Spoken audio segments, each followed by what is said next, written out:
성경 일독을 위해서 오늘 우리가 함께 읽어나갈 하나님의 말씀은 사사기 4장부터 6장까지 말씀입니다. 사사기 4장에서는 드보라라는 사사가 나오고요. 6장에서는 기드온이 이제 등장합니다. 사사기의 특징이 있다면 사사로 부름받는 그 각 개인들이 뛰어나고 대단해서 부름받는 것이 아니라 하나님이 연약한 자들을 부르셔서 그들을 사용하심으로 하나님의 전능하심을 나타내는 것이 바로 사사기의 특징입니다. 특별히 드보라라는 사사는 여인이었습니다. 그 당시에 한 여인이 이스라엘이라는 큰 민족의 지도자가 된다는 것은 상상하기 어려운 일이었습니다. 그런데 하나님은 여자인 드보라를 들어서 사사로 사용하십니다. 그리고 우리가 살펴보겠지만 이 기드온은 의심 많은 사람이었습니다.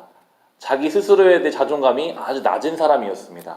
나 같은 사람이 어떻게 하나님의 일을 하겠습니까? 계속 뒤로 빼고 하나님 앞에 또 묻고 제대로 나가지 못하는 우리 생각에는 결단성이 있고 추진력이 있어야 지도자 감일 것 같은데 하나님은 오히려 연약한 사람들을 들어서 하나님의 일을 하신다라는 것을 사사기를 통해서 우리에게 보여주고 계십니다.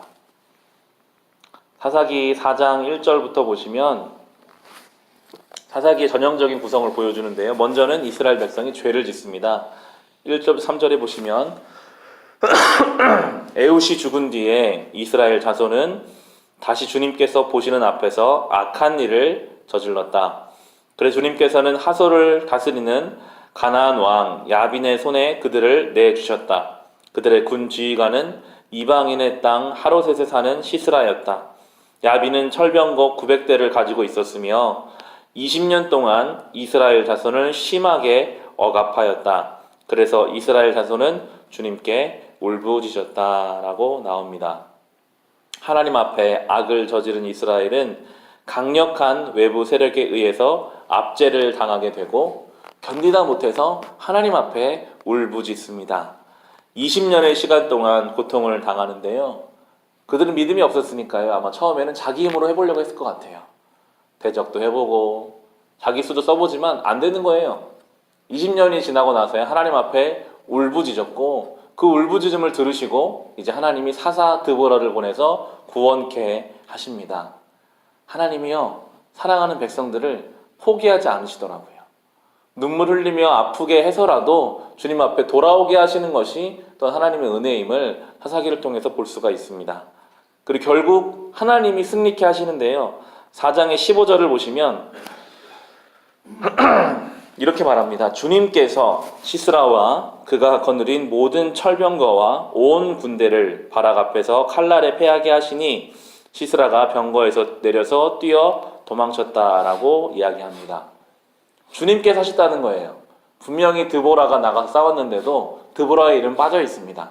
주님께서 그 모든 대적들을 이기게 하셨다라고 사사기에 쓰면서 왜 이스라엘 백성이 고통을 당할 수밖에 없었는지 그리고 그 이스라엘 백성을 구원하시는 분이 누구신지를 끊임없이 강조하고 있습니다. 이 세상 속에 우리가 살아갈 때 참 초라함을 느끼고 연약함을 느낄 때가 있어요. 과연 우리가 성경이 가르친 대로 사랑하면서 살면 변화가 있을까? 우리가 그렇게 손해보면서 살면 우리만 바보 취급 당하는 것은 아닐까? 세상 나가 살면 우리는 그런 것을 많이 느낍니다. 그러나 오늘 성경은 우리에게 말해주죠. 우리는 연약하지만 하나님은 강하시다. 우리가 믿음대로 살려고 애쓰고 힘쓸 때에 부족한 우리를 통해서 하나님의 역사가 이루어지는 것을 보라라고 사사기가 우리에게 가르쳐주고 있습니다. 그렇게 사사기 4장에서 승리를 경험하고 나면 5장에서는 한 장을 다 들여서 드보라의 찬송이 담겨져 있습니다. 이것이 참 주는 의미가 있는데요. 우리는 신앙생활을 할 때 우리가 원하는 것이 이루어지면 거기서 멈출 때가 많아요. 제가 전에 사역하던 교회에서 많이 봤습니다. 고3 학부모님이 되시면 연초부터 수능 보는 날까지 열심히 새벽 예배를 지키세요. 원하는 바가 있으니까요.